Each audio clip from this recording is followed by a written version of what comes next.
Mr. Jackson, I'll hear you on that one motion. Thank you, Your Honor. I appreciate it. It won't take very long. I want to formalize a motion to continue the start of the trial, which is currently set for April 1st. The reason behind the motion to continue is not because of some conflict that the defense has. We ordinarily would be ready to go. However, as the court knows, there's a significant appeal that's currently pending before the First Circuit based on Judge Saylor's opinion that was issued about a week ago. Given the complexion of what we're moving toward trial for, in other words, count 1, count 2, and count 3, we are mounting a defense based on those 3 counts. If the First Circuit, and I've been advised by our appellate counsel to bring this up, and it was something that he feels very strongly about, we all do. Okay, Mr. Weinberg? Mr. Weinberg, yes, okay. Martin Weinberg.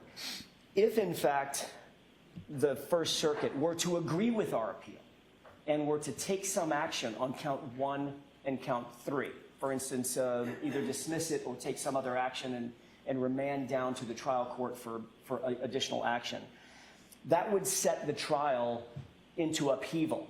If once the jury is sworn, jeopardy attaches. And once jeopardy attaches, if there were to be some action taken on count 1 and count 3, for instance, those counts were to be dismissed, we would then be compelled and impelled to move to dismiss the entirety of the trial at that point, because it's a very different defense on count 2 than it is on count 1, 2, and 3. It's a different jury that we would pick. It's a different strategy that we would employ, and jeopardy will have attached, and the entire case would go away. Ergo, we believe the best practice for the court would be to continue the trial for purposes of letting the First Circuit make its determination about count 1 and count 3, and that's the reason for the motion. All right, do you have any timeline on that?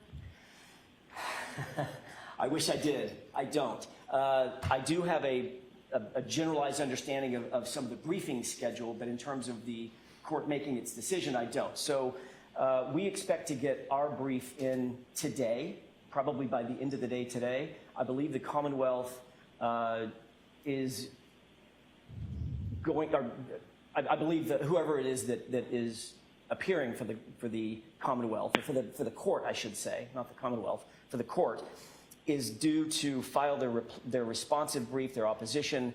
I think it's next week. It may be as late as the 26th, I want to say. I'm going by memory, Judge. So it's Monday? Okay. Mr. Schillinger has just indicated, I appreciate that. Did I say your name correctly? Thank you. Just indicated that it's Monday. The opposition is Monday, and then the reply brief would be to you 2 days hence. So the briefing is going to be done in relatively short order. The decision, that's another question. All right, thank you very much.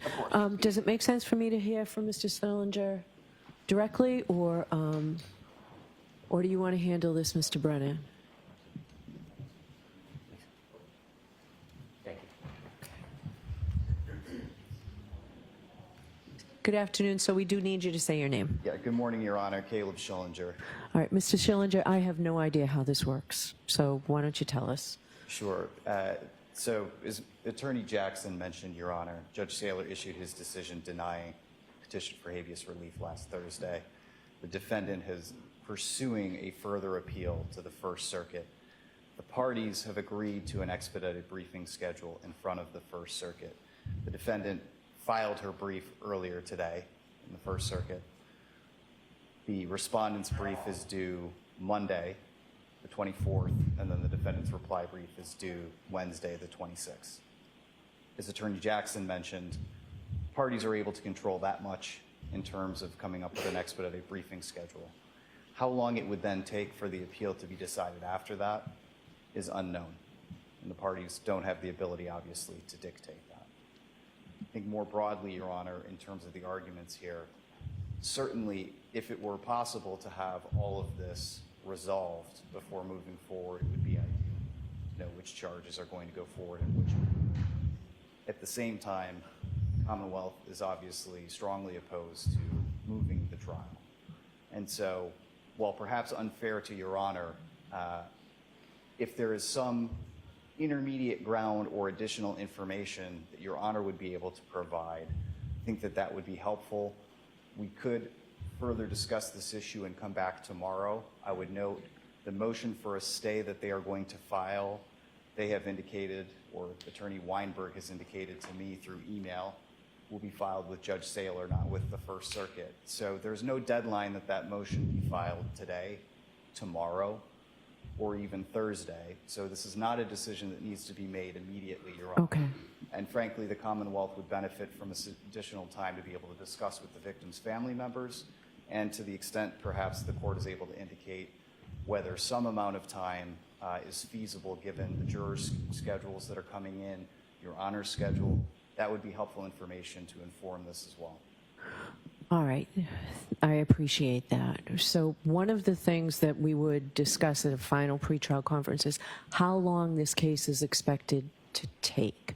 So I think the Commonwealth filed or filled out the pretrial conference report a few weeks ago and said 20 trial days, 40. How many trial days do you remember you said, Mr. Brennan? Or what do you think your Commonwealth's case will be? I don't remember what I put specifically, but I think if we have full trial days, Yes. 5 days a week, I expect less than a month. I'm shooting for 3.5 weeks. Okay. Mr. Jackson? Your Honor, 24, I'm sorry. our defense obviously is somewhat dependent upon the Commonwealth's presentation, but Right. my best estimate would probably be a week and a half, 2 weeks of full trial days for the defense, if I had to sort of throw a dart. Okay. All right. The big question is jury impanelment. Again, I alluded to all the recent publicity that I think is going to be very problematic in getting a jury. So I'll let both sides talk. That makes sense to me. Months and months ago, we got the jury commissioner's office on this to get us the amount of jurors we need starting April 1st. That process will take additional months in order to, if we change the date. So that's very problematic. So I'll hear you all tomorrow on this then. May we address the court at sidebar on one issue before you leave the bench? Sure.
All right. So we'll see everybody back here, not tomorrow, but Thursday morning at 9 o'clock. That'll give you time, Mr. Schillinger, to speak with maybe Mr. Weinberg or counsel. It will. Thank you, Your Honor. Okay, so see you Thursday. All right, thank you, everybody.